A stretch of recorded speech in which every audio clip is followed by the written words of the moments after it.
saya mulai record dulu. Oke.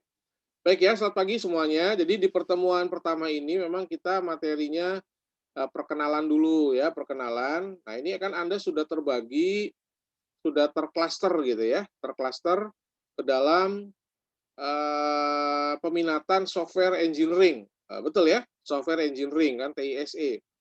Nah, software engineering itu apa?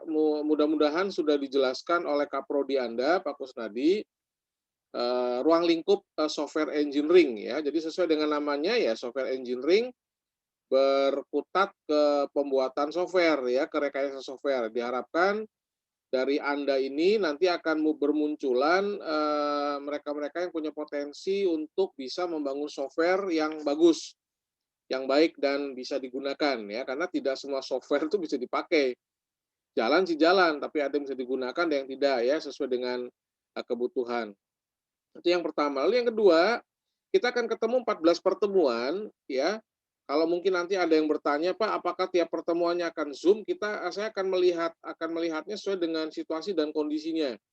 Mungkin di awal-awal ya di 1-2 pertemuan masih Zoom dulu karena kan membangun fondasinya ya. Nanti berikutnya mungkin kita skip tidak Zoom ya. Nanti mungkin saya perlu ada Zoom lagi dan sebagainya sampai nanti di pertemuan-pertemuan terakhir. Ya, seperti yang sudah kita lakukan di semester lalu ya. Kalau yang semester lalu kebetulan saya ngajar di kelas Anda, ini kan sudah gabungan ya. Ada yang kemarin saya nggak ngajar di kelas Anda, ada yang ngajar karena kan bagi 2 TI-nya. Ini kita ketemu lagi. Ya, yang kemarin saya nggak ngajar ya kita nggak ketemu ya, baru ketemu lagi sekarang. Nah, kemudian untuk aturan penilaian masih sama ya, masih sama. Jadi aturan penilaian masih 10, 20, 30, 40. 10 kehadiran, 20%, 10% kehadiran, 20% tugas, 30% UTS, dan 40% UAS. Ya. Itu belum berubah. Ya, kalau nanti ada perubahan, saya akan segera informasikan ke Anda. Gitu ya. Kemudian hal yang lain adalah tentang keaktifan di dalam perkuliahan. Nah, saya mohon untuk Anda bisa mengaktifkan diri, artinya mengaktifkan diri itu kan kita punya banyak punya banyak media untuk berkomunikasi ya. Salah satunya adalah WA Group. Nah, maksud saya silakan itu dimanfaatkan WA grupnya untuk berkomunikasi. Nah, nanti hasil itu akan saya rekap dan saya laporkan tuh ke prodi. Sehingga kelihatan ya bahwa kelasnya ini ada komunikasi gitu ya, ada aktivitas gitu di dalamnya. Lalu yang kedua, media komunikasi yang lain ya, saya sih sebetulnya pengen tetap membangun ada ada karena di sini nih ada tugas ya, ada posting tugas juga nih. Saya belum nyoba ya ada posting tugas. Nanti mungkin di pertemuan kedua, tiga ada beberapa tugas awal-awal lah ya. Saya akan posting tugasnya ini melalui MyCIC Kak. Ya ada, itu ada posting tugas. Nah, ini saya belum ya. Awal-awal ini mungkin saya belum posting tugas. Nanti mungkin di pertemuan kedua dan seterusnya saya mulai posting tugas. Tapi tetap informasinya saya akan informasikan melalui WA group gitu. Jadi mohon Anda untuk juga aktif gitu ya, ngecek gitu. Jadi kalau ada grup WA-nya berdering gitu ya, memberikan sinyal, tolong dicek ya, siapa tahu itu dari saya. Ya, siapa tahu dari saya. Jadi tolong untuk dicek gitu ya, jangan sampai nggak ngecek sama sekali ya. Saya belum melihat efektivitas dari sistem ini, mudah-mudahan sih terakomodir gitu ya, apa yang saya sudah ambil manfaatnya dari sistem di Edmudo kemarin yang saya sudah pakai itu muncul juga di sini ya. Saya belum tahu nih fasilitasnya sejauh mana. Kalau nanti saya melihat fasilitasnya itu belum mencukupi bagi saya, ya saya akan coba create kelasnya di Edmudo dan saya akan bagikan kodenya ke Anda supaya Anda bisa join juga di sana. Ya, jadi nanti penugasan-penugasan saya bisa kembali arahkan ke sana ya. Kalau memang nanti di sistem ini belum memungkinkan. Ya, karena saya belum coba nih ya, belum coba, kan ini kan baru pertemuan pertama. Kalau memang sudah memungkinkan ya, saya bisa posting tugas, kemudian saya bisa download tugasnya dengan enak dan sebagainya, nggak ada kendala ya, saya nggak perlu create Edmudo. Ya. Kemudian hal yang lain yang juga bisa kita manfaatkan adalah email ya. Emang email belum belum efektif banget lah ya kalau memang ini fasilitasnya bisa untuk saya upload materi ya, Anda download materi, saya upload tugas, Anda lihat kemudian Anda upload jawabannya ya. Saya tidak banyak menggunakan email ataupun media lain seperti Edmodo ya, cukup di sistem ini. Tapi kan kita belum tahu ya, karena ini baru uji coba nih, baru hari pertama ini. Baru hari pertama. Jadi mudah-mudahan bisa lancar. Baik ya, kemudian apa yang akan kita pelajari, mata kuliah apa yang kita pelajari hari ini? Yang kita pelajari mulai hari ini sampai dengan 14 pertemuan ke depan adalah sistem terdistribusi. Ya, awas jangan salah join kelasnya ya. Ini mata kuliahnya sistem terdistribusi. Materinya sudah saya upload. Ya, sudah saya upload. Nah, ini ada yang udah bisa ngedownload belum materinya? PDF-nya? Sudah, Pak. Bisa ya, alhamdulillah bisa ya. Kalau udah bisa, Pak, bisa, Pak. Ya, Rizky dan yang lain ya, thank you ya. Berarti udah nggak ada masalah. Soalnya Pak Hatta bilang, tolong Pak Petrus dicek kalau udah upload bisa di-download lagi nggak? Bisa. Saya sih udah bisa ya. Tapi barangkali di mahasiswanya belum bisa ya, silakan nanti dicoba. Jadi silakan itu nanti dibaca ya. Kita akan coba melihat sebentar karena nanti ini akan saya upload di YouTube ya. Kita akan coba untuk melihat apa namanya materinya gitu ya. Materinya apa sih gitu ya, tentang apa gitu, kira-kira seperti itu. Nah, materi kita oke ya, materi kita yang kita akan coba bahas. Oke, sudah kelihatan ya di layar Anda, mudah-mudahan sudah kelihatan.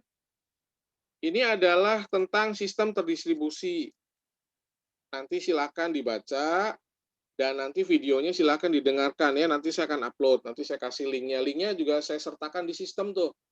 Jadi nanti setelah Anda setelah Anda selesai ya, nanti silakan Anda bisa download dari sana, bisa dilihat gitu videonya.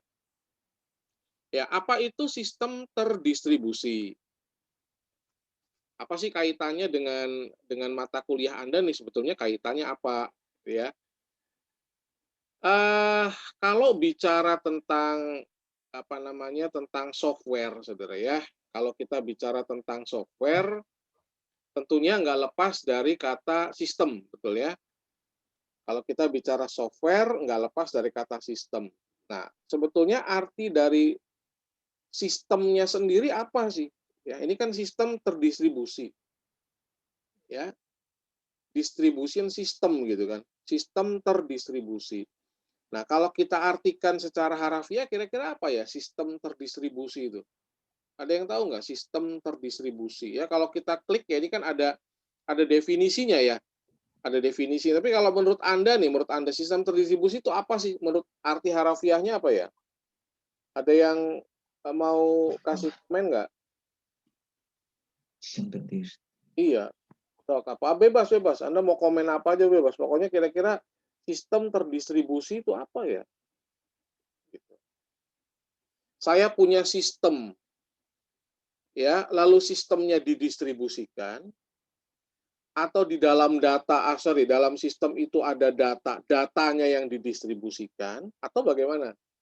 Nah, kan gitu. Ya, kalau dalam arti harafiahnya apa ya? Sistem terdistribusi yang didistribusikan apanya? Kan kalau ada kata terdistribusi kan ada sesuatu yang didistribusikan gitu ya. Apanya kira-kira yang didistribusikan? Oke ya. Baik, kita lihat ya. Kita lihat sama-sama kita lihat. Sekarang kita coba dulu melihat definisinya secara umum. Ya.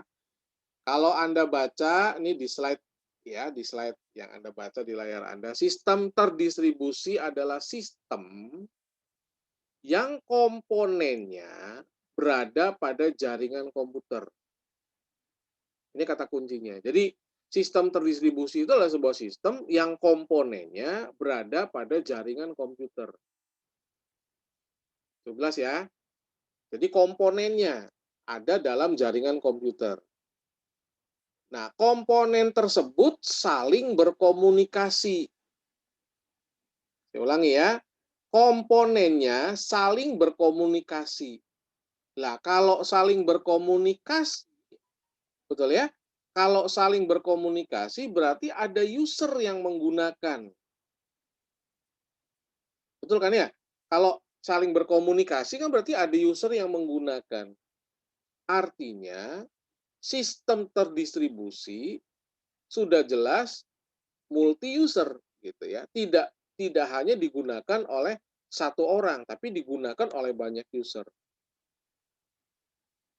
Komponen yang berkomunikasi tadi melakukan koordinasi hanya dengan mengirim pesan. Nah, ya, ada message passing. Nah, kalau kita bicara passing kan kalau main bola kan ada passing-passing itu, oper. Ngoper pesan sebetulnya ya. Sistem terdistribusi itu kita melihat bagaimana sih caranya ngoperin pesan tuh. Nah, ini definisi umumnya, ini sistem terdistribusi ya dari statement pertama. Kemudian kita lihat yang kedua ya, yang kedua, sistem terdistribusi merupakan kebalikan dari OS, sistem operasi prosesor jamak.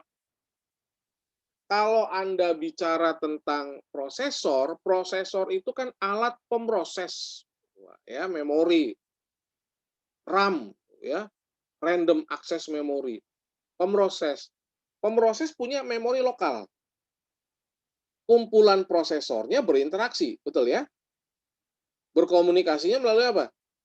Melalui local area network dan wide area network menggunakan protokol standar seperti TCP/IP. Ada yang baru pertama kali dengar TCP/IP atau sudah pernah dengar ya? Sudah ya? TCP/IP. TCP/IP. Apa sih TCP/IP itu? Ya nanti silakan Anda baca-baca TCP/IP itu apa. Nanti ada bahasanya di dalam. Nah, karena saling berkomunikasi, maka kumpulan prosesor itu mampu saling berbagi beban kerja. Jadi kalau kita katakan gini ya, sistem terdistribusi itu gambarannya dari sebuah prosesor. Banyak data yang diolah, banyak proses yang dikerjakan, dan masing-masing punya peran sendiri. Kemudian saling berkirim pesan. Nah, gitu ya. Nah, sistem terdistribusi dapat dikatakan sebagai satu keberadaan beberapa komputer yang transparan dan secara normal setiap sistem terdistribusi mengandalkan layanan yang disediakan oleh jaringan komputer. Kalau Anda kalau Anda lihat paket-paket di IndiHome ya, provider itu menyediakan real daripada real implementasi yang nyata dari sistem terdistribusi itu IndiHome, itu yang paling gampang. Ya, atau provider yang lain lah. Itu sebetulnya sistem yang terdistribusi di dalamnya. Ya, jadi sebetulnya komputer ya, tapi nggak kelihatan, saudara ya, nggak kelihatan. Itu adalah sistem terdistribusi ya. Silakan nanti Anda bisa cari definisi-definisi yang lain. Nah, sekarang kenapa sistem terdistribusi itu sangat diperlukan. Betul ya? Satu ya, ini secara cepat aja nih, performan ya, sekumpulan prosesor dapat menyediakan kinerja yang lebih tinggi daripada komputer yang terpusat. Betul nggak, saudara? Ya, orang yang kerja sendiri kalau bebannya dibagi ke orang lain lebih ringan nggak? Lebih ringan ya. Sama kayak gini lah, nih Anda ngerjain tugas nih, ntar saya kasih tugas ya, tugasnya judulnya mah tugas mandiri gitu kan, tugas mandiri. Tapi ngerjainnya sebetulnya apa? Anda mengadopsi apa? Sistem terdistribusi. Ada 10 soal nih, kamu nomor 1 ya, 10 orang, kamu nomor 2, kamu nomor 3, kamu nomor 4, dan seterusnya. Dalam waktu 1 jam, selesai itu. 10 nomor, bagiin. Gitu ya, dibagikan, olahlah dikit gitu ya, biar nggak ketahuan sama dosennya. Gitu kan, itu sistem terdistribusi sebetulnya. Bayangkan kalau yang sistemnya sistem terpusat, 10 soal dipikir sendiri. Itu berat. Idealnya memang seperti itu untuk uji nyali dan uji kompetensi ya. Tapi zaman sekarang kan serba online, ya kita manfaatkan dong sistem terdistribusinya. Makanya kalau ada ujian yang hasilnya jelek, berarti Anda belum memanfaatkan sistem terdistribusi. Betul nggak? Saudara? Ini kan online, ya. Kemarin ada dosen yang ke saya, "Iya kumahanya," ya dosen ini, dosen tamu, saudara ya, saya nggak sebut nama. "Ini orang nilainya A semua," gitu. Waduh, hebat dong nilainya A semua, ya. A semua sudah nilainya itu. Ya, kenapa kok bisa A semua? Memang setelah diolah-olah nilainya A. Ya terserah saya bilangnya, kalau saya mah nggak ada yang A semua, ada B-nya, ya. Yang tugas-tugasnya jarang ngumpulin ya harus menjadi C, memang C gitu ya, sesuai dengan persentase tadi 10, 20, 30, 40 gitu kan. Nah, itulah sistem terdistribusi ya, performa. Lalu distribution, banyak aplikasi yang terlibat. Ya, sehingga lebih baik dipisah dalam mesin yang berbeda, betul nggak, Saudara? Kan nggak mungkin satu mesin pemroses itu bisa ngapa-ngapain aja. Waduh, kerjanya berat banget. Distribution. Kemudian, reliability. Kalau kerusakan pada satu mesin, mesin yang lain bisa jalan. Betul? Kebayang nggak kalau terpusat?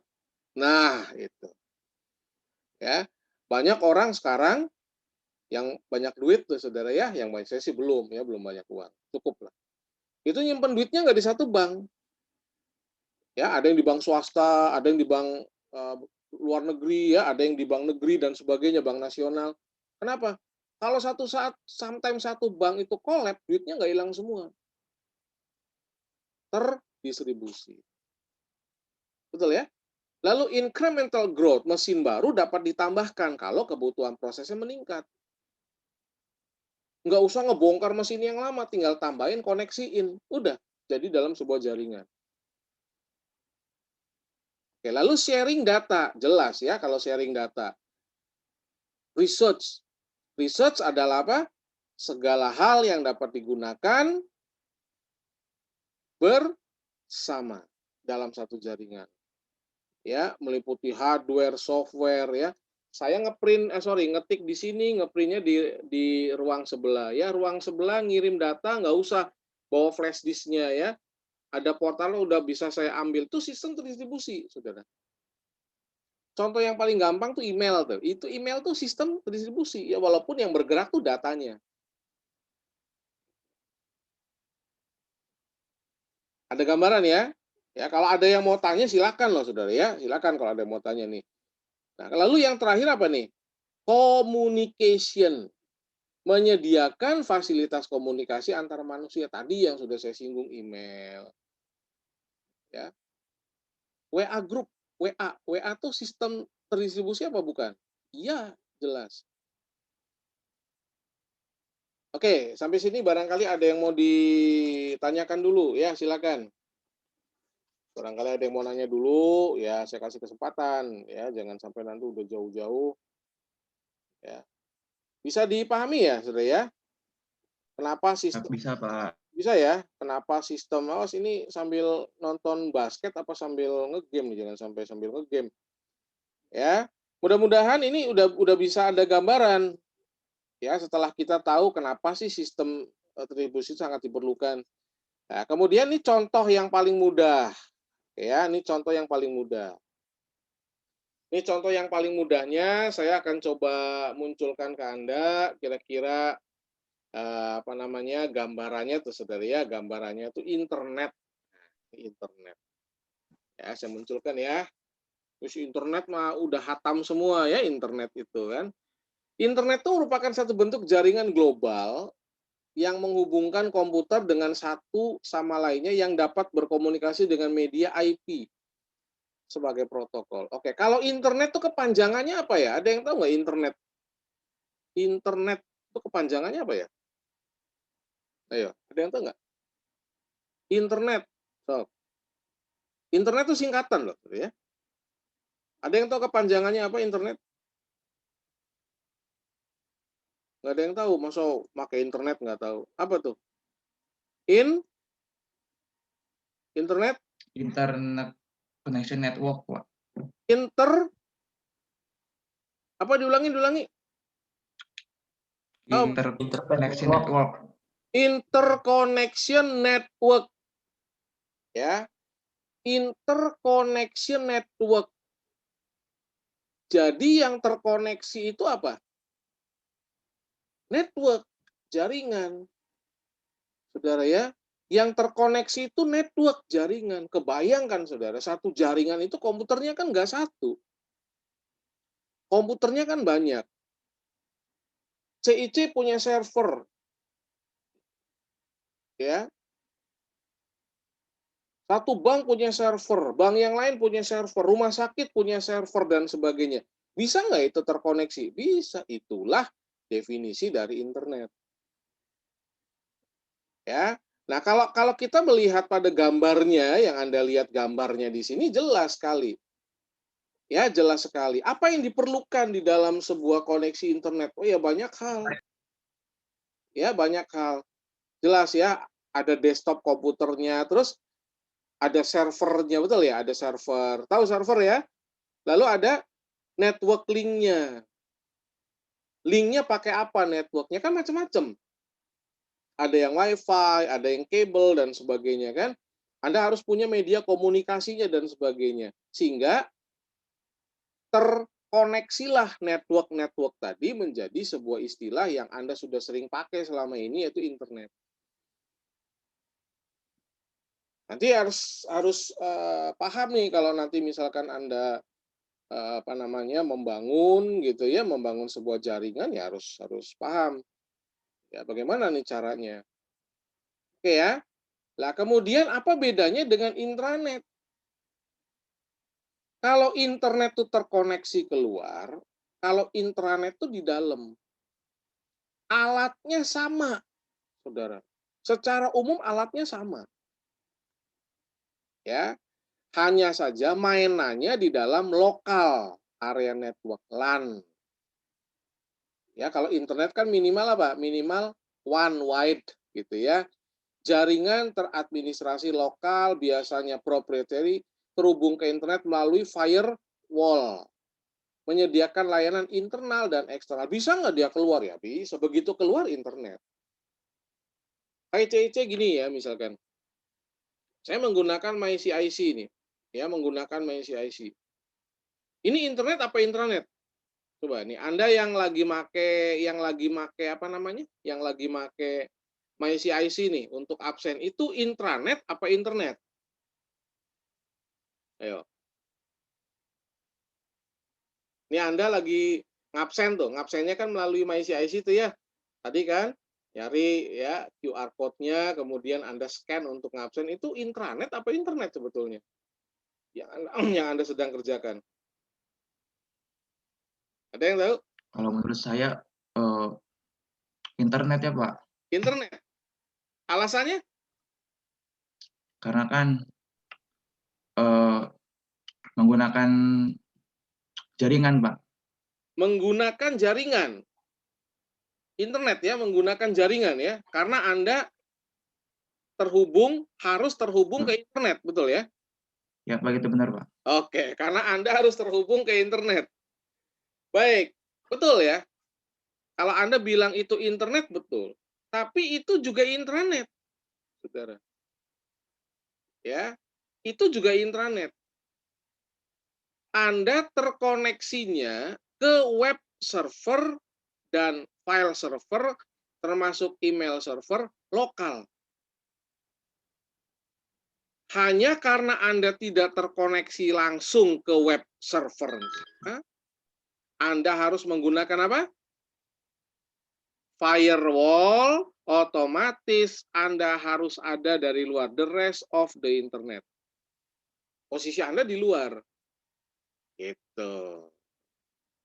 Karena Anda tidak menggunakan jaringan web servernya CIC. Tapi sebetulnya Anda terhubungnya ke sini terhubungnya. Ya. Koneksi Andanya internet, makanya kan ini terhubung ke internet melalui firewall, ini yang sedang Anda lakukan. Menyediakanlah internal dan eksternal. Internalnya untuk BAAK yang ada di CIC, Kaprodi yang menggunakan website CIC, eksternalnya untuk saya yang ngajar dari rumah. Tuh, Saudara. Ya, jadi dua-duanya nih sebetulnya nih. Anda nih lagi ngakses dua-duanya sebetulnya. Jelas ya? Baik. Nyambung lagi ya, masih ada beberapa slide tuh ya, sampai nunggu selesainya apa namanya? Waktu kita. Baik, lalu yang berikutnya ada mobile and system komputasi ubiquitous. Oke, ada yang tahu istilah ubiquitous? Ya, ubiquitous itu apa ya? Belum pernah dengar ya? Baru sekarang mungkin. Barangkali ada yang tahu? Sok Google dulu, sok. Googlein, kemudian jelasin. Ubiquitous itu apa ya? Sistem komputasi ubiquitous itu yang bagaimana? Ada yang udah dapat? Siapa yang udah dapat nih? Bentar Pak, lagi dicari Pak. Lagi cari ya, yang lainnya jangan diem aja nih ubiquitous. Nanti yang dapat nilai A cuma satu orang nih, bahaya. Sudah ya. Yang lainnya B semua, maksimal. Udah ketemu ubiquitous? Belum Ya. apa jaringannya, bentar Pak. Ya, sambil kita bahas ya, ini ada sistem telepon selular lah yang Anda pakai ya, frekuensi radio, waktu dan sebagainya, komputer laptop Anda ya, handle device, PDA dan sebagainya, ini kan yang Anda gunakan. Ya, mobile dan sistem komputasi ubiquitous. Dan ini apa sih sistem komputasi ubiquitous ini apa? Ya. Sok dicari dulu ya biar arti benar. Udah ketemu? Apa definisinya? Nah, kalau kita lihat gambarnya sih ya begini ya, kalau kita lihat gambarnya tuh. Ya, home internet ya. Ada web gateway-nya, mobile phone dan sebagainya. Ya, artinya apa? Anda bisa mengakses internet itu menggunakan media komunikasi. Ya, kalau nggak ada sistem komputasi untuk ngolahnya nggak bisa. Ya, ini kan Anda secara mobile ya. Kalau yang pakai handphone berarti mobile. Yang pakai handphone berarti mobile. Ada yang udah dapat? Ubiquitousnya apa? Apa sih ubiquitous itu apa ya?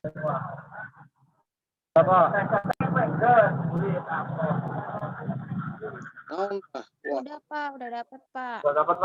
sok. Izin menjawab Pak. Boleh, sok Desusan dulu lah, boleh lah. Mana San? Kalau di sini Ubiquitous adalah sebuah teknologi baru yang memudahkan user dan dapat melakukan segala sesuatu seperti yang user inginkan.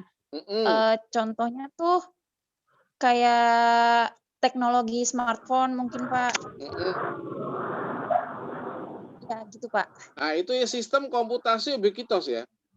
Artinya, sistem komputasi ubiquitous adalah sistem komputasi yang secara langsung diolah. Gitu, saudara ya, direct.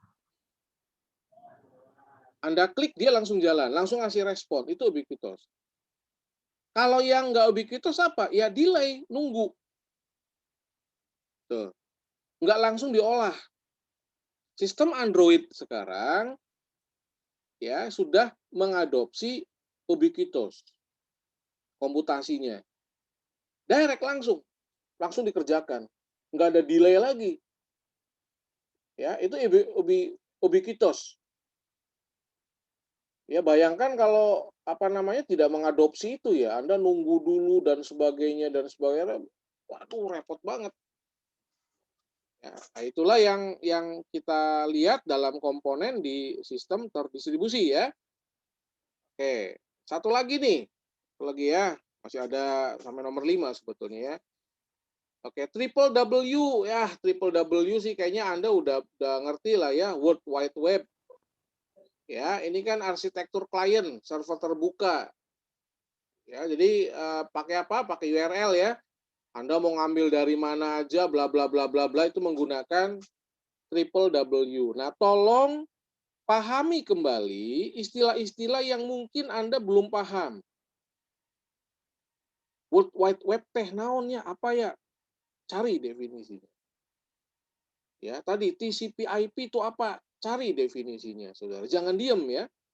Jangan diem. Saya nggak akan menjelaskan panjang lebar. Ini informasinya banyak sekali. Silakan. Sometimes mungkin nanti di ujian muncul, Anda udah ngerti. URL itu apa? Gitu ya. Sering dengar ya URL itu kan. Apa sih URL itu apa ya? Kepanjangannya apa URL itu? Ya. Ini karena Anda masuknya ke software engineering nih.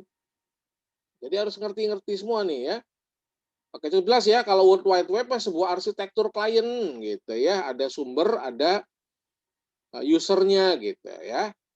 Oke, kemudian yang terakhir, yang nomor 5, sistem terdistribusi multimedia. Ini Anda secara tidak langsung sebetulnya sudah memanfaatkan. Ya, contohnya apa contohnya? Yo. Ya, ini ada biasanya digunakan internet jelas ya. Ya ada chat bentar nih. Aduh, chatnya naon. Loh, ya. Andi Ramadanim belum bisa barcode Pak, soalnya belum ada list mata kuliah di e-learningnya. Waduh, wah saya nggak ngerti nih. Ya, ini Andanya udah ngisi KRS belum ya? Kalau udah ngisi KRS mah harusnya udah ada. Ya, coba namanya udah ada belum ya? Ya, kalau di saya namanya belum ada ya nggak bisa ya. Kayaknya namanya juga belum ada nih. Ngubungin itu ya, tolong ngubungin ke apa namanya ke Baak ya, ke Baak dulu ya. No problemo lah ya.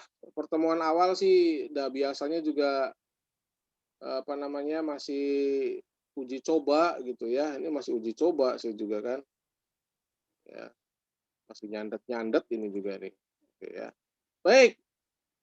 Ya, sampai di mana tadi tuh? Ya, sampai ini ya, multimedia. Multimedia contohnya game ya. Sumber datanya heterogen gitu kan. Synchronize ya, video, audio dan sebagainya ya. Jelas ya? Nah, itu sebetulnya masuk ke kategori sistem terdistribusi kan. Kalau Anda main game kan ya sekarang kan canggih ya. Game yang lagi ngetren apa sekarang? Apa Mas yang lagi ngetren Mas? Dimas? Mobile Legend Pak mungkin Pak. Mobile Legend ya. Ada yang ikutan nggak kemarin Matip ngadain? Kan juara bertahannya ada di sini nih. Ya, ada Faisal, ya kan juara bertahan tahun lalu. Kalau nggak salah kan. Ada Pak. Sebelum pandemi kan ya. Pada ikutan lagi nggak? Ada yang ikutan lagi apa enggak? Ya. Online. Ada Pak katanya Pak. Iya, lah itu kan sistem terdistribusi sebetulnya. Contoh yang paling mudah itu ya. Zoom ya, video conference dan sebagainya ya. Nah, ini contoh-contoh real yang Anda bisa lihat. Nah, ya. Nah, bagian terakhirnya adalah karakteristik sistem terdistribusi. Ini karakteristiknya. Oke ya, karakteristik itu apa sih? Karakteristik ya. Ciri-cirinya gitu ya. Karakteristiknya apa? Ciri-cirinya. Apa saja karakteristiknya? Kita lihat. Ya, masih ada waktu 3 menitan lumayan. Ya. No global clock. Ya, dalam sistem terdistribusi beberapa karakteristiknya apa? No global clock artinya apa? Terdapat batasan pada ketepatan proses sinkronisasi clock waktu. Ya. Jadi no global clock. Kalau dibatasin waktu ya repot gitu ya. Waktu di dunia kan nggak sama ya. Indonesia Barat, Indonesia Tengah, Indonesia Timur. Ya. Jadi global clock. Oh, di situ 8, oh di sana di jam 10. Ya. Jadi tidak ada tidak ada bottleneck-nya, penghalangnya. Ya. Kemudian yang kedua, sistem tersebut tidak ada satu proses tunggal. Ya, jadi prosesnya jalan terus. Kemudian independent failure itu kegagalan proses tunggal tidak diketahui. Aduh, ada salah di sini enggak. Ya. Mungkin tidak peduli pada sistem, jadi ada kesalahan sedikit di terdistribusi tidak langsung ke detect, saudara ya. Jadi sistem globalnya jalan dulu. Biasanya nanti munculnya apa? Datanya nggak lengkap. Kekirim maka kirim, saudara. Ya, Anda pernah nggak ngirim email? Ngirim email, ya, nyampe kan? Pas dibuka jong, nggak ada isinya. Pernah nggak? Pernah dapat ya? Pernah Pak, dapat Pak. Pernah. Ya, itu karena ini, saudara. Karena independent failure. Ya, kebayang ya kalau satu ngirim begitu zong ketahuan balik lagi ya, kecuali alamat emailnya nggak ada. Ya, ada respon failure ya, address-nya. Ya, kemudian ada concurrency of component ya, beberapa pakai browser mengakses halaman web secara bersamaan. Ini karakteristiknya nih. Makanya Anda nge-game secara bersamaan kan, nggak dibatasi, si A lagi nge-game, yang B nggak bisa dan sebagainya, nggak ada karakteristik itu dalam sistem terdistribusi. Ya. Nah, ini kira-kira gambarannya, saudara ya, gambaran secara umum tentang sistem terdistribusi. Ya, silakan tadi seperti yang saya sampaikan, tolong untuk mencari istilah-istilah yang mungkin belum dipahami ya oleh Anda. Silakan itu dicari. Kemudian juga hal-hal lain ya yang mungkin Anda bisa tambahkan menjadi satu pengetahuan Anda ya silakan. Ya, silakan dicari di di sumber-sumber yang lain ya. Secara umum itu yang mungkin bisa saya sampaikan ke Anda di pertemuan pertama ini. Ya. Baik. Waktu kita hampir berakhir, saudara ya. Tapi Anda absen masih sampai di di pukul 11.30 ya. Silakan nanti di sana diisi absensinya. Ya, WA grupnya tetap jalan ya, tetap jalan.